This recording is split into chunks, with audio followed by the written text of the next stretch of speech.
Hello and welcome to a new series that I might start doing every now and then. To be honest, I was working on a different video that I was hoping would be out by now, but unfortunately it is not. So in the meantime, I thought I would hop on this trend because what I watched in April is sort of themed. I tried watching a bit more older films this month, but I did give myself a bit of a broader field by making the cutoff the year 2000. Controversial? Maybe. I'm acting like 1999 was the goddamn Stone Age. These movies are limited to everything that I saw at home.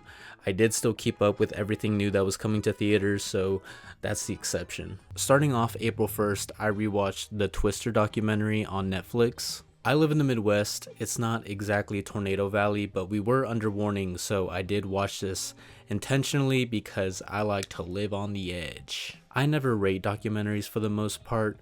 I just like absorbing them because it's kind of a rare moment that I'm in the mood to watch one anyways. Here you have multiple first-hand stories about the 2011 tornado that destroyed Joplin, Missouri. The stories are indeed effective. If you've ever been curious about what it's like to be in the path of a EF5 tornado, this will make you really uneasy. Yeah, no tornado movie that I've seen at least have come close to real people talking about their experiences. I feel like that's a given, but that might also just be me. Moving on to April 2nd, I watched three things. I finally watched the Japanese horror movie House. I've tried watching that movie like 3 times in the past and I've always fallen asleep for some reason. Really not the movie's fault because now that I've watched it, it's fantastic. It'll make you laugh more than anything. The film is quite simple, just a bunch of sequences of spirits tormenting young girls, but it's how expressive it can be visually that takes it to the next level. Incredibly entertaining and very cool. The next thing I watched was Apollo 13, directed by Ron Howard. Honestly, I'm not that crazy about Ron Howard movies, and I don't remember much from Apollo 13. Maybe I ought to give it another try, but I was on a Tom Hanks kick recently, so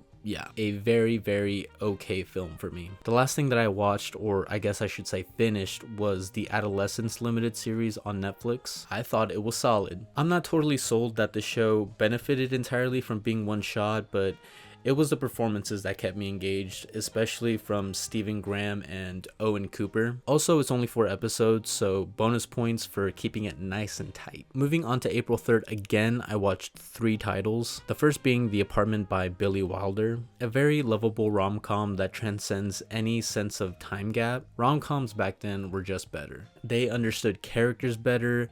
They had much more interesting and organic humor and chemistry. Nowadays, I feel like the plot has been a little lost. The Apartment was a breath of fresh air, no notes, just a completely enjoyable time. Now, I can only hope that The Materialist is more on this side of rom-coms. Celine Song, please save us.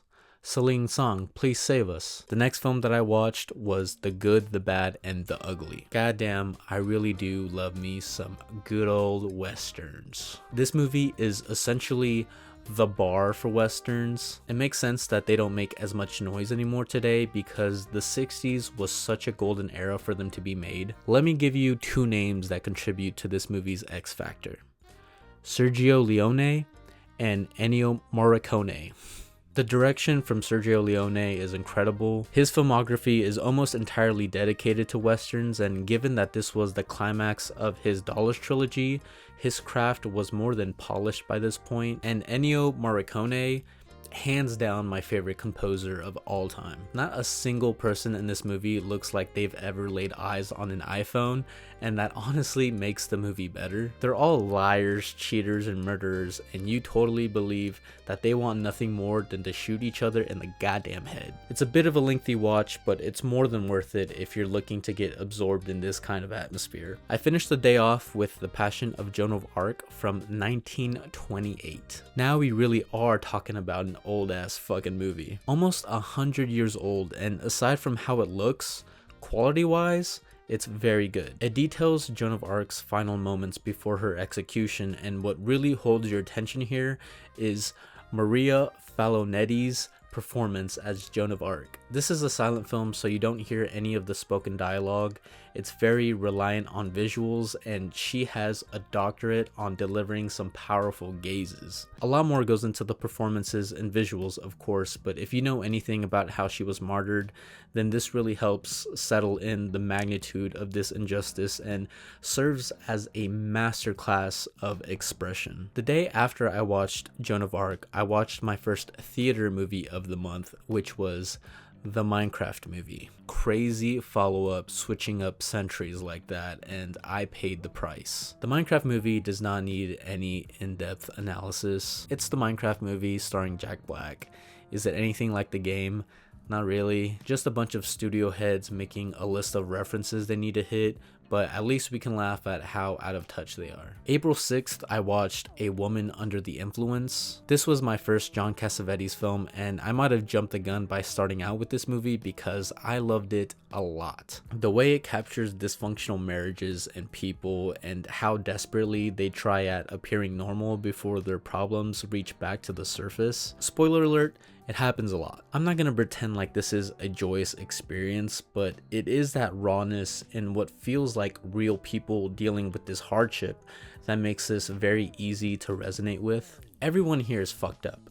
There is no inherent good guy, but you still want to root for the marriage because even through all the fights that happen, they're displayed in such a vulnerable way that you have to believe that they still love each other. If you've ever watched a sad marriage drama, chances are they likely exist because of this movie right here. On April 10th, I returned to the movie theaters to watch Warfare. This is the war movie based on real memory by co-director Ray Mendoza. The film is set in one location and details an ambush set against his platoon. And yeah, the fact that this is set in that one singular memory is what makes this special and stand out amongst other war movies. But I'm personally burnt out from any war movie, period. I do appreciate the approach, and there are plenty of things to like about it, such as the amazing sound design, but it wasn't anything new for me. On April 12th, I watched Crybaby by John Waters, my first John Waters, and I totally get it now. Crybaby is a musical comedy that borders on full-on parody as it mocks that Grease era of America. It is really funny, and the music is genuinely a highlight, which is kind of surprising because I'm not even big on musicals. On April 13th and 14th, I watched the first 2 episodes of the new Black Mirror season on Netflix. I enjoyed the first episode more than the second, but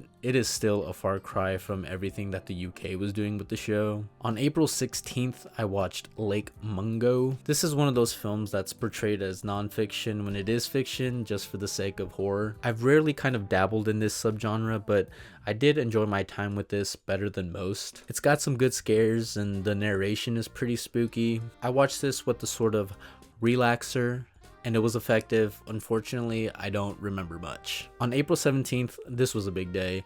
I watched Sinners in 70mm IMAX because I'm lucky enough to live near a true IMAX theater, and this experience blew me away. I wasn't expecting Sinners to be such a technical marvel, but the look of the film was extraordinary. Ryan Coogler making a cool vampire movie is one thing, but to then be able to connect it back to greater themes of civil rights and black culture is what makes Sinners different than the regular monster movie. I'll say this, if you are in the market for great original movies in the theaters, this is it. I cannot express how happy it makes me that this movie is doing well. It is so deserved.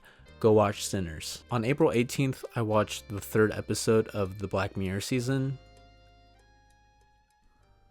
Also on the same day, I watched the re-release of Pride and Prejudice in theaters. It's been a minute since I've watched this, so I was genuinely wondering if it was going to be as good as I remember it, and it holds up pretty well, I'd say. On April 20th, I watched Porco Rosso, the Studio Ghibli film about a pig that battles sky pirates on the plane.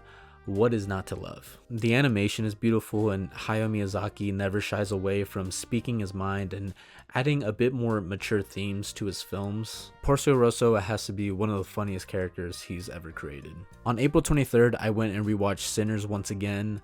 I'd say it was just as good as it was the first time, except this time, I walked out with the film strip. On April 26th, this was a bit of a last minute decision, but I went and saw The Accountant 2. I have never watched The Accountant 1 or even knew what these movies were about, but I was pleasantly surprised. I was in the mood for a mindless action movie and it delivered, but I was surprised by how well the dynamic was between Ben Affleck and Jon Bernthal. It gave me a small glimpse of when buddy cop movies were in their prime in like the 2000s. Nice job. April 27th, I watched David Cronenberg's The Shrouds. I'm not gonna lie, was not following it super well, but my experience was similar to how it was for Crimes of the Future. It didn't click with me right away, but it definitely stayed with me. Of course, I understand the film better today and how David Cronenberg made the sexy grief movie only he could envision. He's definitely in an interesting era of his career where he's putting out some of his most polarizing films ever, and I think that's worth something. April 29th, I watched On Swift Horses, the star-studded drama that follows two narratives simultaneously, one with Daisy Edgar Jones and the other one with Jacob Elordi. It was pretty alright.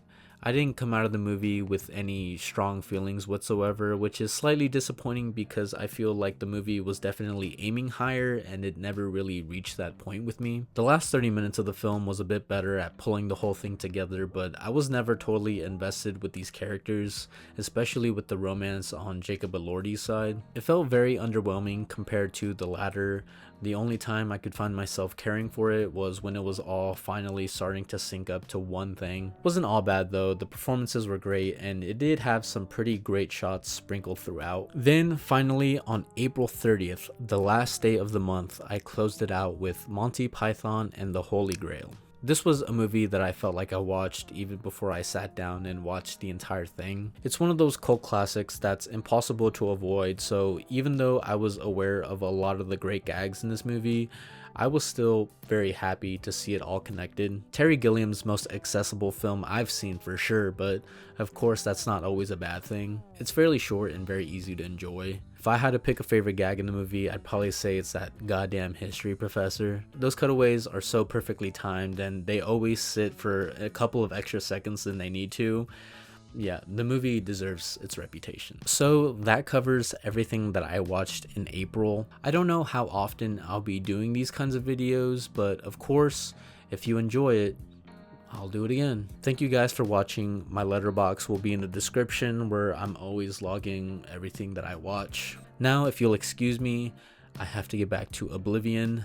I've never played it. This is my first time, so I'm really enjoying it.